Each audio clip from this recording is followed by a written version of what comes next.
नमस्कार दोस्तों, ये मेरा पहला यूट्यूब वीडियो है और मैं इस यूट्यूब चैनल को इसलिए बनाना चाहता था बहुत स्टार्टिंग से क्योंकि एक चीज़ मैंने नोटिस करी है हमारे इंडियन कल्चर में। क्रिप्टो करेंसी की बातें सुनते ही लोगों को अचानक से कुछ वहम होने शुरू हो जाते हैं, जिसका मैं समझता हूँ कि सबसे बड़ा कारण ये है, ये ज़्यादातर क्रिप्टो चैनल जो हैं वो अंग्रेज़ी का माध्यम यूज़ करते हैं, वो इंग्लिश में बात करते हैं, जिससे बहुत सारे लोगों को बहुत सारी चीज़ें क्लियर नहीं होती कि क्रिप्टो क्या है। क्रिप्टो के लिए ये वहम आज से नहीं, बहुत बहुत अरसे से बनाया जा रहा है। जिस वक्त शायद बिटकॉइन की कीमत 1 सेंट रही होगी या $1 रही होगी, तब से ये भ्रम लगातार फैल रहा है कि जो बिटकॉइन जो है वो किसी के समझ में आ नहीं रहा अब तक, और उसे कोई समझ पाया नहीं है। और जो लोग उसको समझ पाए, जो लोग उसका फ़ायदा उठा पाए, उन लोगों ने काफ़ी पैसे कमाए। तो कुछ मिथ हैं, कुछ भ्रम हैं जो बिटकॉइन से रिलेटेड और ब्लॉकचेन से रिलेटेड आपको मार्केट में मिल जाते हैं। अब इससे पहले मैं इसके ऊपर थोड़ी-सी बातचीत आगे बढ़ाऊँ तो मैं आपको अपने बारे में बता दूँ। मेरा नाम राहुल कुमार है, जैसे मैंने बताया। मैं सीईओ हूँ ईजीडब्ल्यू कैपिटल का। हम लोग एक ट्रेडिशनल इन्वेस्टमेंट बैंक चलाते हैं, जहाँ हम कंपनीज़ को एक मौका देते हैं, उनकी मदद करते हैं कि वो मार्केट पे लिस्ट हो सकें, और लिस्टिंग के बाद वो फंड रेजिंग कर सकें, अपने बिजनेस को चला सकें। और साथ में ही हम उनको एक मार्केट मेकिंग सर्विस भी देते हैं। मार्केट मेकिंग आप समझ लीजिए कि इस तरीके का होता है, जो मार्केट में आप लिक्विडिटी देखते हैं, आप कुछ भी खरीदना चाहें आप वो खरीद सकते हैं, कुछ बेचना चाहें आप वो बेच सकते हैं, उसको मार्केट मेकिंग कहते हैं। तो ये जो चैनल है, इस चैनल का मेन फोकस यही है कि जो भी क्रिप्टो से रिलेटेड इन्फॉर्मेशन होगी, जो भी क्रिप्टो से रिलेटेड जानकारी होगी, जो भी एक हफ्ते में हम जुटा पाएंगे, वो हम आप लोगों तक लेकर ज़रूर आएंगे। क्योंकि पर्सनली मैं ये देख रहा हूँ कि बहुत सारे लोगों को क्रिप्टो से एक एलर्जी सी है। वो या तो उसको समझ नहीं पाते, और आप जिस चीज़ को समझ नहीं पाते, आप उस पे बहुत ज़्यादा और कन्फ्यूजन करते जाते हैं और अपने दिमाग में एक भ्रम पाल लेते हैं, वहम पाल लेते हैं। तो ये चैनल शायद कुछ हद तक मदद करेगा आप लोगों की कि आप उस भ्रम को अपने दिमाग से हटा पाएँ। हमें ये जानने की बहुत ज़रूरत है कि ब्लॉकचेन क्या है और बिटकॉइन क्या है। पहली बात, जब भी हम मार्केट में कुछ सुनते हैं, जब ब्लॉकचेन का ज़िक्र होता है, जैसे अभी तो फिलहाल इंडियन गवर्नमेंट ने बिटकॉइन में इन्वेस्टमेंट, बिटकॉइन में ट्रेडिंग को लीगलाइज़ कर दिया है। नहीं तो कुछ अरसे तक ये लगातार बातें होती रहीं कि जो ब्लॉकचेन है वो इंडिया में लीगल है, पर जो बिटकॉइन है वो इलीगल है। तो ब्लॉकचेन अपने आप में क्या है? ब्लॉकचेन क्या कोई ऐसी खुराफाती टेक्नोलॉजी है जो सिर्फ पढ़े लिखे लोग ही समझ सकते हैं? क्या वो एक ऐसी टेक्नोलॉजी है जो इंग्लिश मीडियम में गए हुए बच्चे ही समझ पाएंगे, और जो बेसिक लोग हैं, जो आम आदमी हैं, वो उसको नहीं समझ पाएंगे? ऐसा नहीं है। ब्लॉकचेन, पहले हमें समझने की ज़रूरत है कि ब्लॉकचेन क्या है। देखिए, ब्लॉकचेन अपने आप में एक टेक्नोलॉजी है, एक खूबसूरत टेक्नोलॉजी है, जो जिसे आप एक रिकॉर्ड कीपिंग टूल की तरह समझ सकते हैं।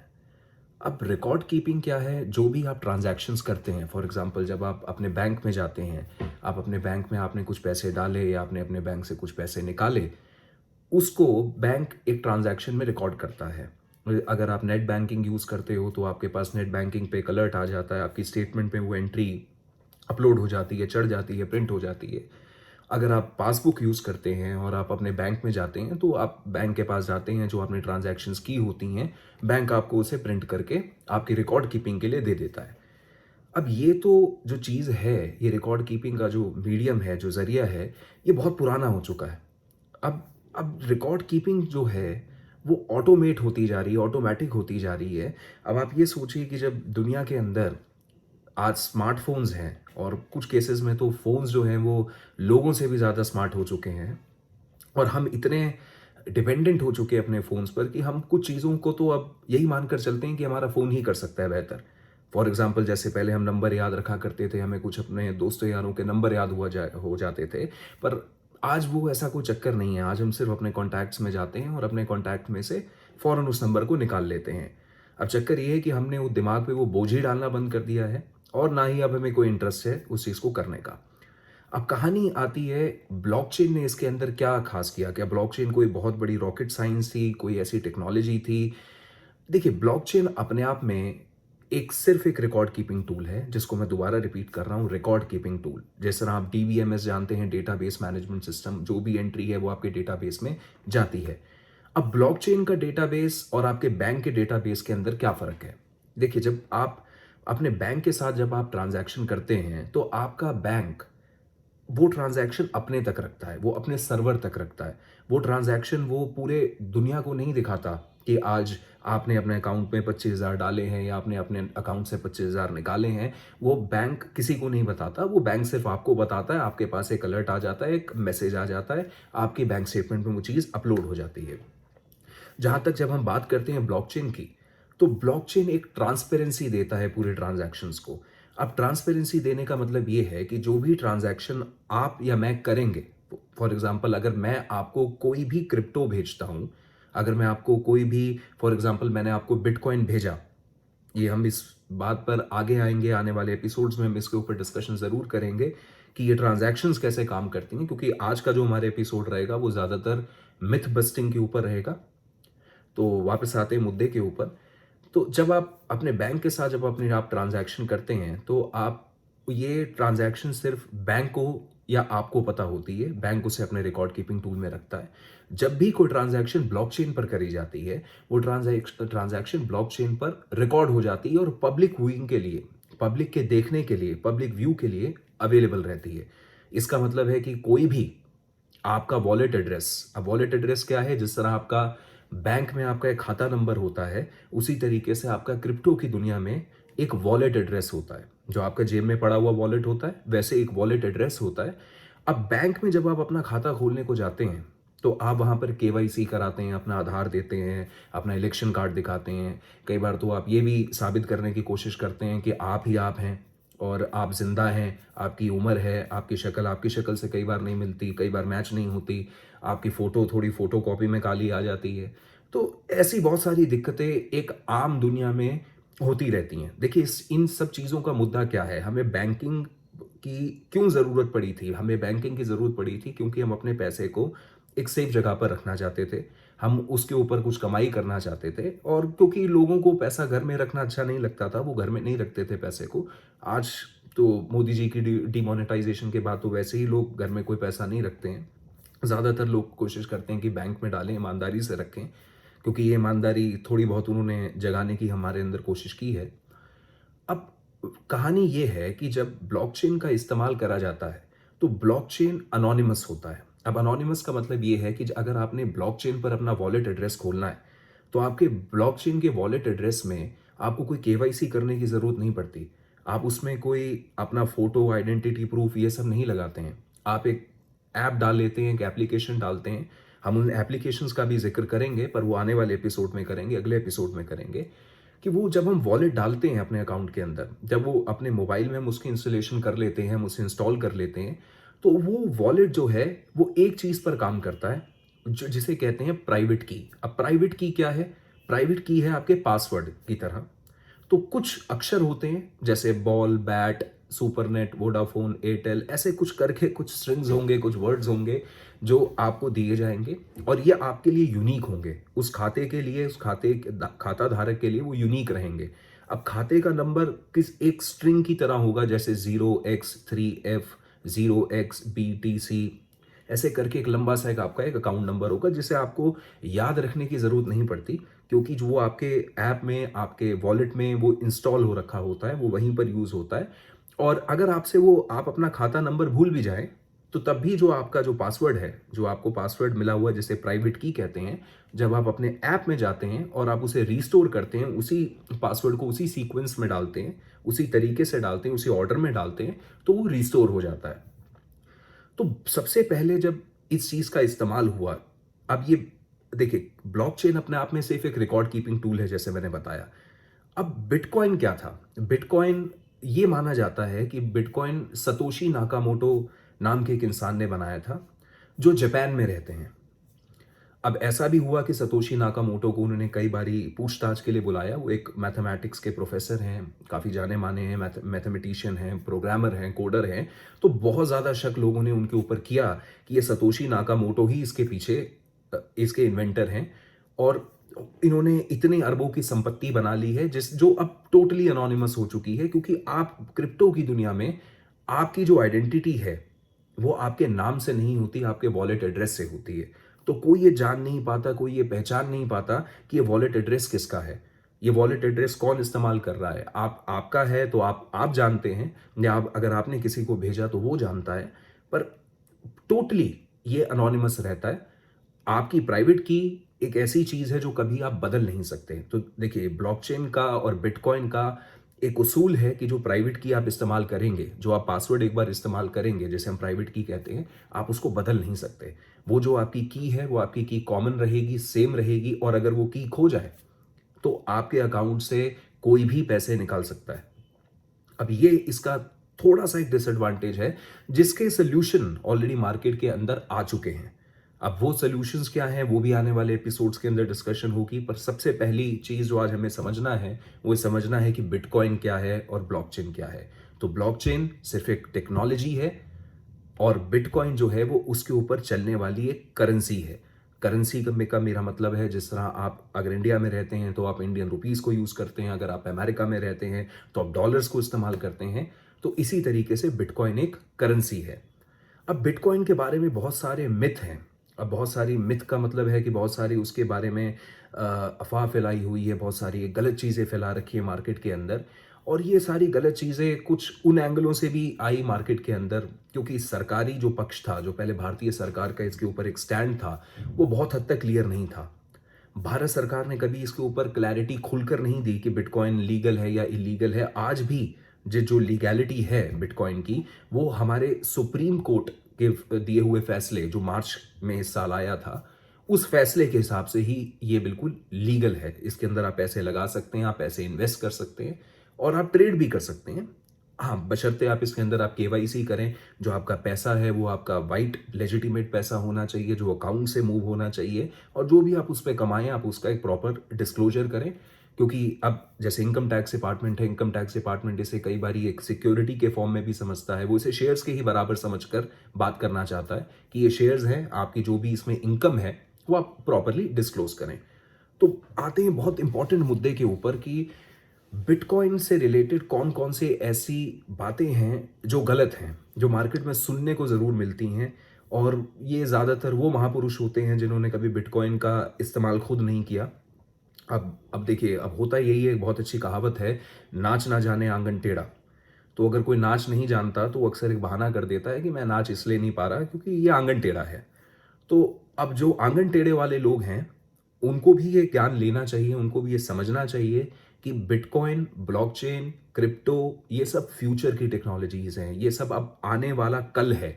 आप इस कल से मुंह नहीं मोड़ सकते, आप इस कल से मुंह मोड़ के बैठ नहीं सकते, और बहुत देर तक आप बैठ नहीं पाएंगे, क्योंकि सारी चीजें जो हैं वो ब्लॉकचेन के जरिए हो रही हैं। हमारी भारतीय सरकार भी बहुत चीजों के अंदर ब्लॉकचेन का इस्तेमाल कर रही है। यहाँ तक कि माननीय प्रधानमंत्री श्री नरेंद्र मोदी जी भी ब्लॉकचेन की तारीफ कर चुके हैं एज ए टेक्नोलॉजी।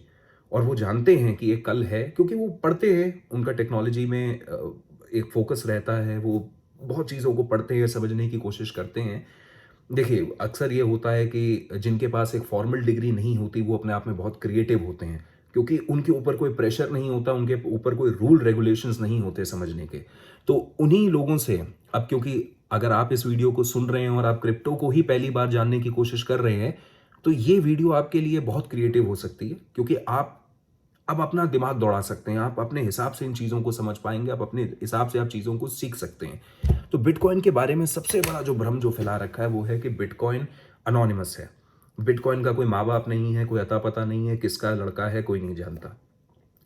अब ऐसा नहीं है कि बिटकॉइन एक अनोनिमस चीज़ है। हाँ, ये ज़रूर है, बिटकॉइन को बनाने वाला तो कोई था, कोई ना कोई था जिसने इस टेक्नोलॉजी की नींव रखी, जिसने इस टेक्नोलॉजी को समझाया, जिसने दुनिया को बताया। कहा यह जाता है कि सतोशी नाकामोटो नाम के जो इंजीनियर थे, जो मैथमेटिक्स के प्रोफेसर थे, वो इसके पीछे थे।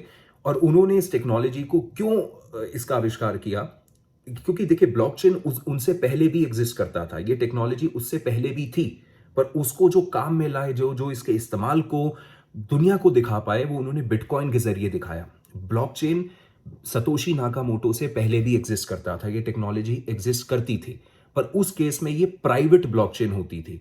ये इस तरीके का पब्लिक ब्लॉकचेन नहीं हुआ करता था कि कोई भी आया किसी के बारे में कोई भी जानकारी किसी भी वॉलेट एड्रेस की निकाल सकता है, ऐसा नहीं था। और इतना किसी ने सुना भी नहीं था, तो इस टेक्नोलॉजी को कोई जानता भी नहीं था।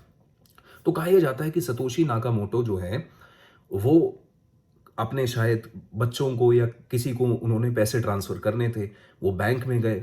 अब वो जब बैंक में गए तो उन्होंने देखा कि जो ट्रांसफ़र की जो फ़ीस है, वो 10 से 12% की थी। 10 से 12% उनको एज़ अ ट्रांसफ़र फ़ी देना पड़ रहा था उसके ऊपर। तो उनको ये लगा कि कोई ना कोई एक ऐसा ईज़ी मीडियम ज़रूर बनाया जा सकता है, जिससे ये फ़ीस बचे, जिससे बैंकों की जो ये लूट है, वो लूट खत्म हो सके। क्योंकि अगर आपने पैसा एक धारक से दूसरे धारक को भेजना है, एक अकाउंट होल्डर से दूसरे अकाउंट होल्डर को भेजना है, तो आपने कोई फिजिकली तो पैसा डिलीवर नहीं करना, आपने कोई कोरियर बॉय तो भेजना नहीं है उस देश में। पर ऐसा क्या है कि ये बैंक जो है, इतनी बड़ी इसके ऊपर एक फीस चार्ज करता है। तो उनके दिमाग में बहुत सारी चीज़ें चलने लगीं, क्योंकि वो एक मैथमेटिक्स के बैकग्राउंड से आते थे, मैथ्स को बहुत अच्छे से समझते थे, जानते थे। तो उन्होंने इस बिटकॉइन के ऊपर काम करना शुरू किया। अब बिटकॉइन का उन्होंने एक व्हाइट पेपर लिखा। व्हाइट पेपर क्या होता है? जिस तरीके से आप प्रोस्पेक्टस, अगर आपने कभी शेयर बाजार में पैसा लगाया हो, तो पहले सड़कों पर प्रोस्पेक्टस पड़े हुए मिला करते थे। लोग प्रोस्पेक्टस रखे होते थे, आप उठाइए, आप उसको पढ़िए, आप उसके बारे में जानकारी लीजिए। सबसे पहले उनका ये मोटिव नहीं था कि बिटकॉइन जो है वो अरबों रुपए का एक व्यापार बन जाएगा। उन ऐसे इस मोटिव के साथ इसे शुरू नहीं किया गया था। ये एक बहुत एक छोटे पायलट रन, एक टेस्ट रन की तरह शुरू किया गया था। तो जब इन्होंने इस चीज़ के ऊपर एक व्हाइट पेपर लिखा, जो अभी बहुत सारे लोगों को भ्रम होता है कि एक जापानीज़ होने के बाद भी, देखिए जापान में क्या होता है, कल्चर है कि लोग जल्दी सो जाते हैं और वो जल्दी उठते हैं।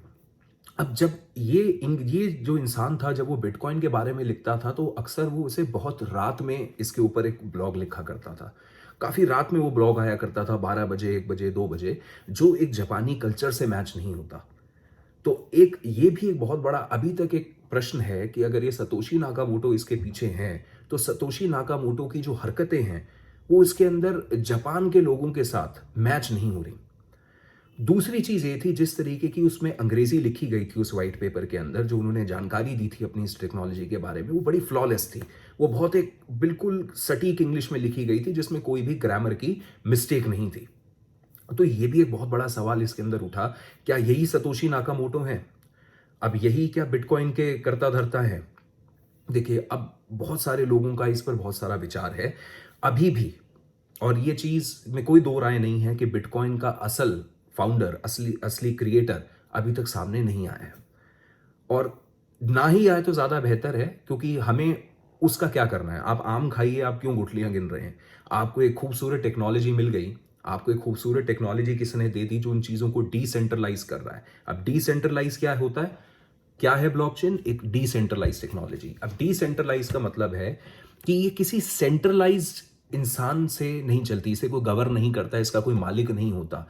आप एचडीएफसी बैंक में जाएंगे तो उसका एक मालिक होगा, एक उसका एक आईटी इंजीनियर हेड होगा, एक उसका डिपार्टमेंट होगा, वो डिपार्टमेंट फलाने कोई बात करता है, वो इससे बात करता है। यहाँ पर ऐसा कुछ नहीं होता। यहाँ पर जो चीज़ें होती हैं वो ऑटोमेट होती हैं, वो ऑटोमेटिक होती हैं, और वो ऑटोमेटिकली ही बता दी जाती हैं, लोगों को समझा दी जाती हैं।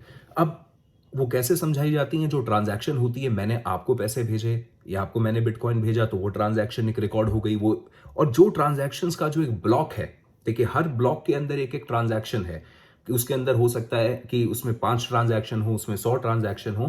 किसी भी ब्लॉक का जो मैक्सिमम साइज होता है वो 1 एमबी का होता है। 1 एमबी से बड़ा कोई भी ब्लॉक साइज नहीं होता। अब इसी इसी कारण ब्लॉकचेन की दुनिया के अंदर बहुत सारी चीज़ें टेक्स्ट बेस्ड होती हैं। आप ब्लॉकचेन के ऊपर आप यूट्यूब की वीडियोस अपलोड नहीं कर सकते, आप ब्लॉकचेन के ऊपर कोई पिक्चर्स अपलोड नहीं कर सकते, क्योंकि ब्लॉकचेन जो है वो एक रिकॉर्ड कीपिंग टूल है, वो एक ट्रांजैक्शन कीपिंग टूल है। इसी कारण इसके अंदर जो भी इंफॉर्मेशन ऐड करी जाती है वो ज़्यादातर टेक्स्ट बेस्ड होती है। तो बिटकॉइन एनोनिमस है, पर जो बिटकॉइन का जो मेन मकसद था वही एनोनिमस होना था। बिटकॉइन जो बनाया गया है वही एनोनिमस होने के लिए ही बनाया गया है। तो इसको बनाने वाला कौन है? इन बातों में अगर कोई भी ये सरकार बात करती है या कोई भी एक इंसान बात करता है, तो उसको समझ जाना चाहिए कि इस टेक्नोलॉजी का पर्पस क्या है। इस टेक्नोलॉजी का पर्पस ही एनोनिमस होना था। तो मैं नहीं समझता कि एनोनिमस होना कोई गलत चीज़ है इस चीज़ के लिए। दूसरा जो एक बहुत बड़ा भ्रम है, बिटकॉइन और ब्लॉकचेन एक ही चीज़ है। ये मैंने आपको अभी क्लियर करा कि जो बिटकॉइन है वो एक करेंसी है, ब्लॉकचेन जो है वो एक टेक्नोलॉजी है। तो बिटकॉइन जो है आपका वो एक ब्लॉकचेन टेक्नोलॉजी पे चलता है, करेंसी की तरह चलता है। अब इसके अंदर एक और भी एक बहुत बड़ी एक चीज़ है जो सुनने में मिलती है, वो है कि बिटकॉइन किसी चीज़ से बैक तो है नहीं। अब बिटकॉइन जैसे हमारा रुपया है, अब देखिए ये एक बहुत बड़ा भ्रम है जिसको मैं आज क्लियर करने जा रहा हूँ। एक बहुत बड़ा भ्रम हम लोगों के अंदर फैलाया गया और ये हमारे बाप दादा बोला करते थे, हमारे जो हमसे बड़े बुजुर्ग थे उनके अंदर एक भ्रम होता था और उस वक्त तक उनकी वो बात ठीक भी थी, आज वो बात ठीक नहीं है। उनके अंदर एक भ्रम था कि जो भी वो रुपया इस्तेमाल कर रहे हैं उसके पीछे उतने का सोना पड़ा है बैंक में, या भारतीय सरकार के पास उतने का सोना पड़ा होता है। देखिए मैं आपको एक बात क्लियर कर दूं कि आज वो युग नहीं है। आज वो युग नहीं है। आज जितनी भी आप करेंसी यूज करते हैं, देखिए करेंसी और मनी में एक बहुत बड़ा डिफरेंस होता है। अब बिटकॉइन जो है वो ट्रू सेंस में मनी कहलाया जा सकता है, क्योंकि मनी की कीमत आपकी इन्फ्लेशन से कम नहीं होती। आज अगर आप अपने घर में 100 रुपए रख के बैठ जाएं और अगर आप उसे 10 साल बाद निकालें तो जितने की सामान आप 100 रुपए का आज खरीद सकते थे आप वो 10 साल बाद नहीं खरीद पाएंगे। इन्फ्लेशन जो है, जो हमारे इंडिया के अंदर, देखिए सरकारी आंकड़ों में कुछ होता है और सड़क के आंकड़ों पे कुछ होता है, उसके अंदर वो 10% तक आप मान सकते हो। तो हर 10 साल में आपका पड़ा हुआ पैसा जीरो हो जाता है अगर वो आपने किसी भी सही जगह पर इन्वेस्ट नहीं करा है। अब आने वाले टाइम में इन्फ्लेशन कम होगा या ज़्यादा होगा ये तो सरकार ही बताएगी और ये सरकार के फैसले ही समझा पाएंगे। पर हम लोगों के अंदर एक भ्रम ये डाला हुआ है कि अगर हमारे पास 100 रुपए हैं तो 100 रुपए के पीछे आरबीआई ने 100 रुपए का गोल्ड रखा हुआ है, तो हमारा जो रुपया है वो बड़ा मजबूत है, वो बहुत बढ़िया है। बल्कि मैं उन लोगों को एक बात क्लैरिफाई कर दूं, एक बात क्लियर कर दूं कि अगर आप कभी अपना नोट निकाल कर देखें, जो आपकी जेब में नोट होता है, आप उसको निकाल कर देखें, उसके ऊपर एक चीज लिखी होती है, मैं धारक को इतने रुपए अदा करने का वचन देता हूं, और नीचे आरबीआई गवर्नर साहब का साइन होता है उसके नीचे, आई प्रॉमिस टू पे the bearer this much amount of money, जितने का आपका नोट है, 20 रुपए, 50 रुपए, 100 रुपए, 10 रुपए, तो 2000 रुपए। तो कहानी ये है कि आज भी जो आप इस्तेमाल कर रहे हैं, जिस पेपर करेंसी को आप यूज करते हैं, मनी नहीं, पेपर करेंसी, गोल्ड जो है वो मनी है, क्योंकि गोल्ड की कीमत आपकी इन्फ्लेशन के साथ साथ बढ़ती है, वो कम नहीं हो जाती, वो बढ़ती रहती है।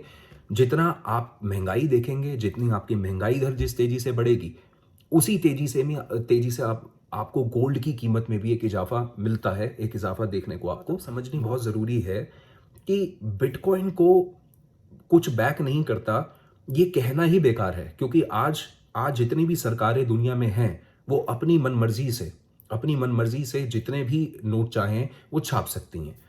अब क्यों नहीं छाप के सबको अमीर बना देती? क्योंकि उसका कारण ये है कि उससे महंगाई दर बढ़ जाएगी। अगर आपके पास नोट बिना मेहनत के आने शुरू हो जाएंगे तो आप सामान तेजी से खरीदेंगे। रिसोर्सेज तो हमारे देश में बिल्कुल सेम ही है। अब रिसोर्सेज तो हम बढ़ा नहीं सकते। अगर मैं किसी को आज पैसे दे रहा हूं और उसकी मेहनत से ज्यादा एक पे आउट कर रहा हूं तो मैं कहीं ना कहीं इन्फ्लेशनरी प्रेशर क्रिएट करता हूं मार्केट के अंदर। तो ये सरकार को समझना चाहिए कि जब ऐसे भ्रम फैलाते हैं, या बहुत सारे लोग जो ब्लॉग्स पे बैठकर या इधर उधर एक भ्रम फैला देते हैं कि बिटकॉइन के तो आगे पीछे कुछ नहीं है, ये तो भाई पैसे लेगा और डूब जाएगा और गायब हो जाएगा। अब बिटकॉइन अपने आप में आपके साथ कुछ छल नहीं करता है। बिटकॉइन जो है वो अलग अलग एजेंट्स बेचते हैं, अलग अलग तरीकों से बेचते हैं। कुछ लोग पॉन्जी इन्वेस्टमेंट स्कीम बनाकर बेचा करते हैं। हम आने वाले एपिसोड्स में जरूर ये डिस्कशन करेंगे कैसे आप बिटकॉइन में खुद अपने पैसे सीधे लगा सकते हैं, बिना किसी एजेंट के या बिना किसी और चीज के। आप अपने पैसे को खुद इन्वेस्ट करें और उसे खुद मैनेज करें। कौन से एक्सचेंजेस उसके लिए बेस्ट हो सकते हैं, किन एक्सचेंजेस पर आपको जाना चाहिए और उन एक्सचेंजेस को कैसे चलाना चाहिए, इसके बारे में भी हम आने वाले एपिसोड्स में जरूर डिस्कशन करेंगे। तो पहली चीज हमने ये क्लियर करी है अब कि बिटकॉइन अगर किसी चीज से बैक्ड नहीं है तो आपका जेब में पड़ा हुआ रुपया भी बैक्ड नहीं है। ये चीज आपके भरोसे पर चलती है। आप जितना भरोसा करते हैं इस चीज के ऊपर, आप अपने अपने आपका एक भरोसा, एक यकीन होता है कि मेरी जेब में अगर 500 रुपए है तो इस 500 रुपए से एक चीज आ सकती है, और वो भरोसा टूट गया था। अब आप देखिए जब डिमोनेटाइजेशन हुई तो मोदी जी ने जब कहा कि ये सब आपके जेब में पड़े हुए कागज के टुकड़े रह जाएंगे, तो भरोसा आपका अपने ही नोट पर टूट गया। आज अब वो जो आपके पड़ा तो था एक कागज का टुकड़ा, पर उस कागज के टुकड़े को कोई लेने वाला नहीं था। तो जितनी भी करेंसीज हैं वर्ल्ड में वो मनी नहीं है, क्योंकि मनी अपनी कीमत नहीं खोता। मनी की कीमत इन्फ्लेशन के साथ चलती है, एडजस्ट होती चलती है। अब जहाँ तक करेंसी की बात है, ये कोई सरकार कितना भी छाप सकती है और वो अपनी महंगाई दर को अगर मैनेज कर सके तो सरकार को पैसे की कोई ऐसी कमी नहीं होती। तो सरकार क्यों टैक्स लेती है आपसे? इसलिए टैक्स लेती है कि उसे अधिकतर पैसा ना छापना पड़े, उसे इन्फ्लेशन को वो कंट्रोल में रख सके। और एक चौथा एक बहुत बड़ी चीज़ है जो मार्केट में फैलाई हुई है कि बिटकॉइन जो है वो सिर्फ क्रिमिनल्स के लिए है। बिटकॉइन जो है वो डार्क वेब पर यूज़ होने वाली एक टेक्नोलॉजी है। डार्क वेब मतलब एक वो हैकिंग की दुनिया में एक डार्क दुनिया है इंटरनेट के ऊपर, उसी के ऊपर बिटकॉइन चलता है और बिटकॉइन से आप बंदूकें खरीद सकते हैं। बिटकॉइन के ज़रिए बहुत सारे गलत काम होते हैं और सब कुछ जो जितने भी नशे या ड्रग्स या चरस कोकीन ये सब बिकता है वो सब आपका बिटकॉइन के ज़रिए बिकता है। एक एक ये भी बहुत बड़ा भ्रम मार्केट के अंदर फैलाया गया है। देखिए, बिटकॉइन से सब ज़्यादा बिटकॉइन का इस्तेमाल ज़रूर होता है इन चीज़ों के लिए, पर उस हद पे नहीं जिस हद पे यूनाइटेड स्टेट्स डॉलर का होता है। आप अगर देखें, आज जो लोग सड़क पर कोकीन ले रहे हैं या चरस ले रहे हैं या कोई गलत काम कर रहे हैं, तो क्या वो उसके लिए बिटकॉइन पे कर रहे हैं आज इंडिया के अंदर? आज आप ही की नॉर्मल करेंसी उसमें इस्तेमाल होती है। अब जो क्रिमिनल है उसका कोई दीन ईमान तो है नहीं। वो तो आपके हाथ से अंगूठी निकाल निकाल कर भी देगा तो आपको एक वो चरस दे सकता है, कोकीन दे सकता है, गांजा दे सकता है। उसके लिए तो एक मीडियम ऑफ एक्सचेंज है। अब बिटकॉइन उसे क्यों अच्छा लगा? क्योंकि वो अनोनिमस था। एक चीज इस लेवल पर क्यों अनोनिमस होती चली गई? क्योंकि सरकार ने इस चीज को एक हवा बना दिया।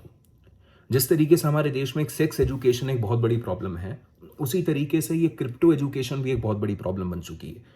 क्योंकि हम जब सेक्स एजुकेशन की बात होती है, अगर हमारे घर में अगर कोई कॉन्डम का ऐड आ जाता है टीवी के ऊपर, तो आज भी माँ बाप नज़रें चुराते हैं, बहन उधर देखने लगती है, भाई उधर देखने लगता है कि जैसे सनी लियोनी ने आकर क्या गजब ढा दिया। तो एक ये बहुत बड़ी चीज़ है कि जिस चीज़ की हमारे पास एजुकेशन नहीं है, हम उसके भ्रम फैलाना शुरू कर देते हैं। सबसे ज़्यादा जो क्रिमिनल की करेंसी है वो यही नोट हैं, डॉलर हैं, रुपए हैं, ये इस्तेमाल होते हैं आज भी सबसे ज़्यादा। बिटकॉइन की अकल कहाँ है उन लोगों में? अभी इतनी उनके अंदर अकल आई ही नहीं है कि वो बिटकॉइन को इस्तेमाल करेंगे अपनी मेन लीग में। तो बिटकॉइन कोई क्रिमिनल के लिए बनाई हुई करेंसी नहीं है। इसका गवर्नर कोई क्रिमिनल नहीं है। इसका इस्तेमाल कुछ लोग कर रहे हैं जो पढ़े लिखे हैं, समझदार हैं। उनको लगा कि यार इस चीज़ में ले सकते हैं, ये चीज़ हम ट्रैक नहीं हो पाएंगे। बिल्कुल ठीक है, ये हो सकता है, पर हम क्या इसको लीगलाइज नहीं कर सकते? ठीक है, बिटकॉइन तो एक अनोनिमस टेक्नोलॉजी है, पर आप जब पैसे से जो आपकी जेब में इस वक्त पड़ा हुआ रुपया है, जब आप उसको इस्तेमाल करके बिटकॉइन खरीदेंगे, तो अगर सरकार उसको कहीं ना कहीं कंट्रोल कर ले इस हद तक कि अगर आप बिटकॉइन भी खरीदना चाहें तो आप अपने कार्ड का इस्तेमाल करें। आप अब आपके बैंक अकाउंट में तो आपकी केवाईसी हो ही रखी है। आप बिटकॉइन को किसी अननोन सोर्स से ना खरीदें, उसे कैश में ना खरीदें या उसे कहीं बाहर प्रीमियम पे ना खरीदें।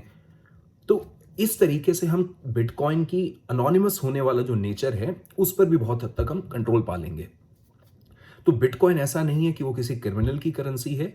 बिटकॉइन एक एक नई टेक्नोलॉजी है, एक फ्यूचर है, एक ऐसी चीज है जो आपको आज नहीं तो कल आपको तो सीखनी ही पड़ेगी। जिस वक्त हमारे देश में कंप्यूटर आए थे उस वक्त भी एक बहुत बड़ा एक लोगों के दिमाग में चीज चली थी कि कंप्यूटर कुछ नहीं है, कंप्यूटर चला जाएगा। फिर एक भ्रम फैलना शुरू हुआ कि कंप्यूटर तो इतने ताकतवर है, लोगों की नौकरियां चली जाएंगी। तो बहुत सारे लोगों ने उस वक्त भी कंप्यूटर को नहीं सीखा। कुछ लोगों ने कहा कि नहीं नहीं, कंप्यूटर कुछ नहीं है, जो भी है हमें तो हाथ से लिखना बहुत अच्छा लगता है, हम तो उसी में रिकॉर्ड रखेंगे। पर हुआ क्या? जो वो लोग थे, या तो उनको मजबूरन कंप्यूटर सीखना पड़ा या उनको अपनी नौकरी छोड़कर कुछ और करना पड़ा। अब एक और भ्रम है जो हम कह सकते हैं कि ये भ्रम सबसे ज्यादा फैलता है। ये पांचवा भ्रम है। ये भ्रम है कि बिटकॉइन एक क्विक रिच स्कीम है। बिटकॉइन में पैसा लगाएं और पैसे डबल हो जाएंगे, अमीर बनने का साधन है, बाबा की बूटी है। ऐसा कुछ नहीं है। बिटकॉइन जो है वो सेम एक इन्वेस्टमेंट है। जिस तरह आप शेयर्स में जो इन्वेस्ट करते हैं, एक होता है जो उसे ट्रेड करते हैं। अब जो इन्वेस्टर है उसका एक लॉन्ग टर्म होराइजन होता है। वो एक 3 साल, 5 साल, 7 साल, 10 साल का एक होराइजन लेकर चलता है कि मैं इतने टाइम तक इस चीज़ के अंदर इन्वेस्टेड रहूँगा। वो वॉलेटाइल या वॉलेटिलिटी पे नहीं खेलना चाहते। मतलब वॉलेटिलिटी क्या होता है? जब बाजार आपका ऊपर नीचे स्विंग होता है तो कुछ लोग एक शॉर्ट टर्म का फ़ायदा भी उठाते हैं। फॉर एग्जाम्पल, अगर कोई शेयर आज 100 रुपये का है और वो 4 दिन बाद 107 का हो जाएगा तो उसे बेच देंगे, दोबारा वो 100 का होगा उसको ले लेंगे। तो ये काम होता है ट्रेडर का। और ट्रेडर बहुत हद तक मार्केट के अंदर एक लिक्विडिटी प्रोवाइड करता है, क्योंकि अगर मार्केट में ट्रेडर नहीं होगा, अगर मार्केट में आपको ट्रेडर ही नहीं मिलेगा तो आपको एक लिक्विडिटी नहीं मिलेगी। जो खरीदने और बेचने का जो सिलसिला चलता रहता है बाज़ार में, हम सब लेकर बैठ जाएँगे चीज़ें, हम सब एक शेयर लेके बैठ जाएँगे या एक क्रिप्टो लेके बैठ जाएँगे, तो उसे मार्केट में ट्रेड कौन करेगा? क्योंकि आपका तो मूड आएगा 3 साल बाद बेचने का, या किसी का मूड आएगा आज खरीदने का, पर आप तो 3 साल बाद बेच रहे हैं। तो इसके बीच में जो मार्केट में जो लिक्विडिटी देते हैं, जो लोग उसको एक मज़ा देते हैं, अब देखिए बहुत बड़ा एक वर्ड है मज़ा। अब जब ये मज़ा इसके अंदर दिया जाता है, वो मार्केट में जो आपका देखने का मज़ा है, जो ये चैनल्स को सारा दिन एक मज़ा आता है देखने में कि देखिए ये शेयर भाग रहा है, ये क्रिप्टो दौड़ रहा है, ये चढ़ रहा है, ये गिर रहा है, वो मज़ा जो है वो आपको ट्रेडर दे रहे हैं, वो आपको इन्वेस्टर नहीं देता। अब इन्वेस्टर और ट्रेडर, ये दोनों ही आपको बिटकॉइन में उसी तरीके से मिलते हैं जिस तरीके से आपको ये शेयर बाजार में मिलते हैं। जिस तरह आप स्टॉक्स में खेलते हैं, आप उसी तरीके से आप क्रिप्टो में खेलते हैं। बस एक नया ज़रिया है, एक नया मीडियम है, एक नया तरीका है जिसके अंदर लोग अपना पैसा लगा सकते हैं। हाँ, इसमें कुछ कॉम्प्लिकेशंस हैं, कुछ कॉम्प्लेक्स है, क्योंकि इसमें हल्की बहुत टेक्नोलॉजी का इस्तेमाल होता है। अब देखिए, हम लोगों को आदत पड़ चुकी है कि हम किसी डीमैट वाले को घर बुलाएँ, उसके ऊपर अपनी ही फ़ोटो हम क्विक फिक्स से चिपकाएँ और उसके ऊपर हम अपना एक पैन कार्ड दें, उसके ऊपर अपना ही दस्तखत करें। फिर वो कहे आपका सर दस्तखत तो मैच नहीं हुआ, अकाउंट खुलने में 3 दिन लगेंगे सर, आपका चेक क्लियर नहीं हुआ, वो आ रहा है सर। तो हम लोगों को ये जो एक रेड टेप है, जो एक ब्यूरोक्रेसी है, उसकी आदत हो चुकी है। अब जब कोई भी चीज़ अगर वो बदलेगी, तो उसके अंदर थोड़ा बहुत मॉडिफिकेशन आपको अपने साथ अपने दिमाग में भी करना पड़ेगा, क्योंकि जब गाड़ियाँ मैनुअल थीं, तो लोग गियर डाला करते थे, कोई तकलीफ नहीं होती थी। पर अगर आज कोई ऑटोमैटिक गियर चलाता है गाड़ी, जो ऑटोमैटिक जिसका ट्रांसमिशन होता है, आज उसको आप हाथ में एकदम से मैनुअल गाड़ी दे रहे हो, तो उसका शायद अब वो मज़ा नहीं आएगा उसको चलाने में। चला ज़रूर लेगा, हो सकता है ना भी चला पाए, अगर कोई ट्रेंड ही उसी चीज़ पर है तो। पर कहानी ये है कि जब एक टेक्नोलॉजी बदल रही है, जब एक टेक्नोलॉजी में चेंजेस आ रहे हैं, तो उस टेक्नोलॉजी के अंदर आपको भी थोड़ी बहुत लिटरेसी गेन करनी पड़ेगी। क्योंकि आज इस चैनल को खोलने का ही यही मकसद था कि मैं जब लोगों से बात करता हूं, तो कुछ लोगों को पता ही नहीं बिटकॉइन क्या है। बोले हाँ, कुछ तो होता है, सुना है सर। अब सुना नहीं है उसको आपने, देखिए बिटकॉइन एक ऐसी चीज है जिसके अंदर आप 1 रुपया डालें, 1 करोड़ डालें, 100 करोड़ डालें, आप कितना भी डाल सकते हैं, आपकी जेब के हिसाब से है। बिटकॉइन में ऐसा कुछ नहीं होता कि आप मिनिमम सर 5 लाख रुपए लगाएंगे, और बिटकॉइन कोई ऐसी स्कीम बिल्कुल भी नहीं है जिसके अंदर आपकी रिटर्न डबल होने वाली है पहले दिन में। हाँ, रिटर्न कई हजारों लाखों परसेंट की मिली है बिटकॉइन में। जो उसकी दौड़ थी बिटकॉइन की, वो 1 सेंट से शुरू होकर आज $19,500 तक जा चुकी है। तो $19,500 मतलब लगभग 15 लाख रुपए का एक बिटकॉइन हो चुका है, जिसकी कीमत जिस शुरू हुई थी तो 60 पैसे से हुई थी। आज वो चीज़ आपकी 15 लाख रुपए हो चुकी है। ये लोगों का यकीन भी है, और कुछ लोग इन इन चीज़ों से अब थक चुके हैं, जो सरकारी तंत्र है। अब देखिए, हर इंसान जो है वो गोल्ड के अंदर पैसे नहीं लगा सकता, क्योंकि गोल्ड के अंदर भी आप उसको उसको कैरी करना, उसे रखना एक बहुत बड़ी आफत चीज़ होती है। अगर आप गोल्ड ले आए, देखिए सबसे बड़ी जो लोग सोचते हैं कि धनतेरस वगैरह पे जब हम गोल्ड खरीदते हैं तो हम गोल्ड में इन्वेस्टमेंट कर रहे हैं। आप कोई इन्वेस्टमेंट नहीं कर रहे हैं, क्योंकि आप उसके अंदर मेकिंग चार्जेस ही 10-12% देकर आ चुके होते हैं। तो आप 1 साल के लगभग का जो आपका रिटर्न है, वो तो आप जूलर को देकर आते हैं। तो उसमें कोई बेनिफिट एज सच होता नहीं है, अगर आपकी गोल्ड की कीमत अगर ना बढ़ रही हो। और हमारे देश में फिर एक बहुत बड़ा चक्कर है कि अगर हम एक बारी कोई सोने की चीज़ खरीद लें, तो अगर हम उसे बेचने को जाएंगे, तो घर की 4 औरतें या 4 आदमी उस चीज़ के ऊपर अफसोस ज़रूर ज़ाहिर करेंगे कि आप ऐसी क्यों चीज़ आप बेच रहे हैं, आप इसको गिरवी क्यों रख रहे हैं। तो गोल्ड जो है हमारे इंडिया के अंदर एक इमोशनल लेवल पर कनेक्टेड है। और ये देखिए, पूरे वर्ल्ड में तो ऐसा गोल्ड सेविंग का की तो कोई चीज़ थी नहीं।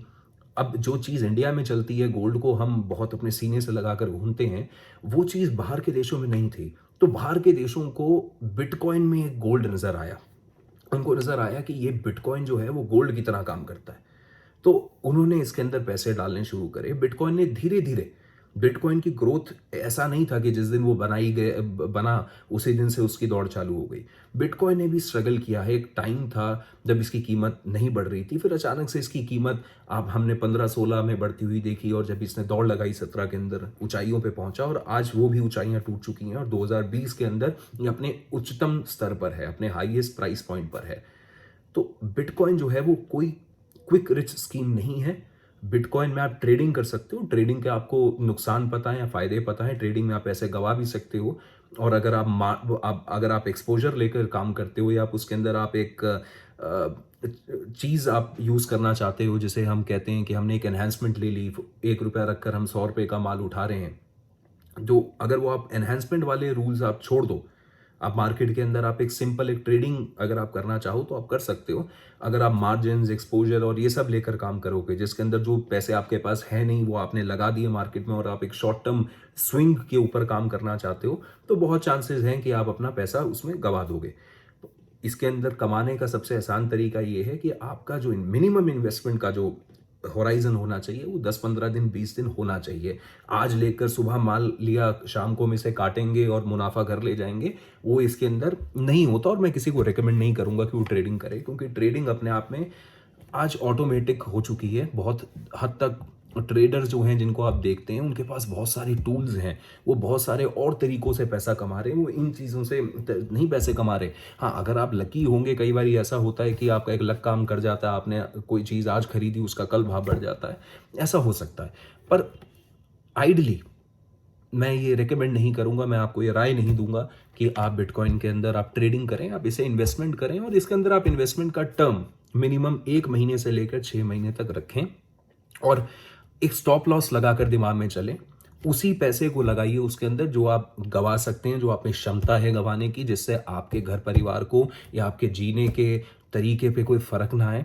कोई भी पैसा इसमें उधार या लोन लेकर मत लगाएं।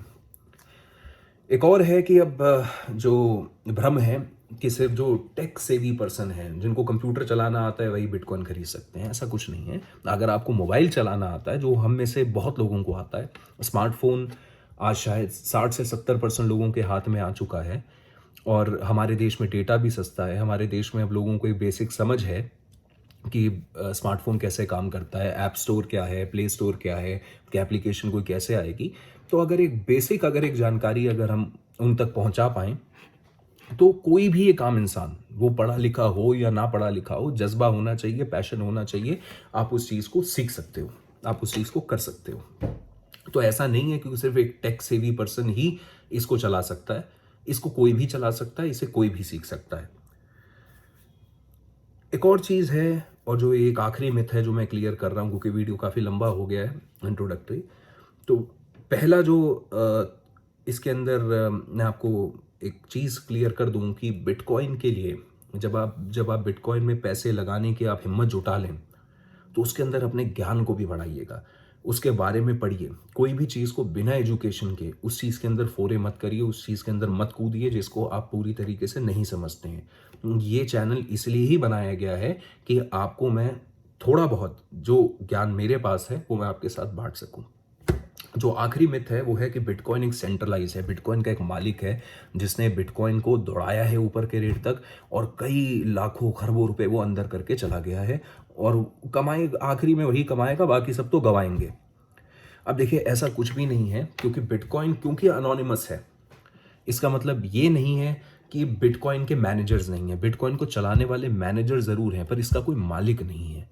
मालिक क्यों नहीं है? क्योंकि एक ऑटोमेटिक टेक्नोलॉजी है। जिस तरह आपने देखा होगा फैक्ट्रीज के अंदर आजकल खुद ही माल थैलियों में डलता है, खुद ही पैक हो जाता है, खुद ही चल पड़ता है। तो इसके आगे पीछे कोई नहीं है। हाँ, किसी ने तो मशीन लगाई थी, किसी ने बिजली तो बनाई है, कोई तो इस चीज के पीछे काम कर रहा है, पर वो मालिक नहीं है, वो पूरी तरह से ओनरशिप में या कंट्रोल में नहीं है। आज सतोशी नाकामोटो के बारे में कोई नहीं जानता। अगर सतोशी नाकामोटो की आप होल्डिंग्स भी देख लेंगे, जो उनका कथित वॉलेट एड्रेस माना जाता है, जैसे मैंने बताया वॉलेट एड्रेस इसमें बैंक अकाउंट की तरह होता है क्रिप्टो में, तो उसके अंदर कोई खरबों रुपए नहीं पड़े हुए।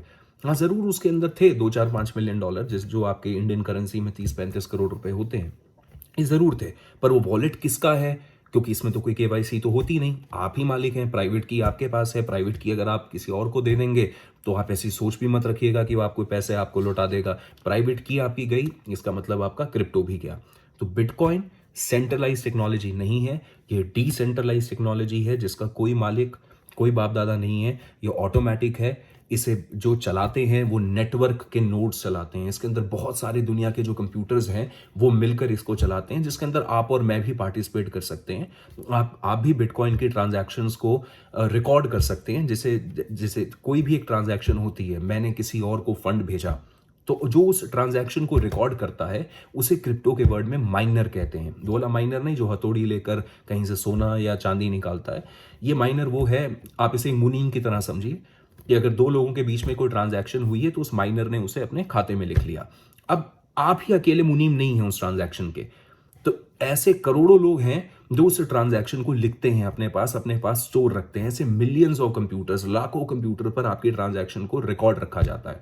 अगर कल आपके किसी बैंक का सर्वर क्रैश हो जाए, तो अगर और बैंक ये भूल जाए कि आपने उसमें कितने पैसे जमा कराए थे, तो कितना मुश्किल होगा ये बैंक को याद दिलाना, बशर्ते जब तक आपके पास पासबुक ना हो। आजकल तो खैर लोग पासबुक भी नहीं इस्तेमाल करते। तो कितना मुश्किल होगा बैंक को ये याद दिलाना। पर ब्लॉकचेन की दुनिया में ब्लॉकचेन को हैक कर लेना लगभग नामुमकिन है। हाँ, अभी बीच में कुछ बातें सुनने को आई थी कि इस तरीके कंप्यूटर बना रहा है कोई, गूगल ने ऐसे सुपर कंप्यूटर बना लिया है जिसे क्वांटम कंप्यूटिंग कहते हैं, जिससे वो ब्लॉकचेन को हैक कर सकता है, पर वो अभी प्रूवन फैक्ट नहीं है। तो ऐसे भ्रम के पीछे मत जाइए। अगर वो क्वांटम कंप्यूटर बना रहे हैं तो यहाँ पर भी जो ब्लॉकचेन में जो लाखों करोड़ों लोग इससे जुड़े हुए हैं, जो इसमें बेस्ट कोडर या माइनर हैं, वो लोग बेवकूफ़ नहीं बैठे हैं। वो लोग भी अपनी टेक्नोलॉजीज़ को अपग्रेड कर रहे हैं। वो भी जानते हैं कि हर चीज़ एक खतरे में होती है जब तक आप उसकी खुद सुरक्षा डिफाइन नहीं कर लेते, आप उसकी सिक्योरिटी को डिफाइन नहीं कर लेते। तो ये चीज़ें अपने माइंड से निकाल दीजिए, क्योंकि ये एपिसोड सिर्फ ये क्लियर करने के लिए था कि बिटकॉइन क्या है, ब्लॉकचेन क्या है।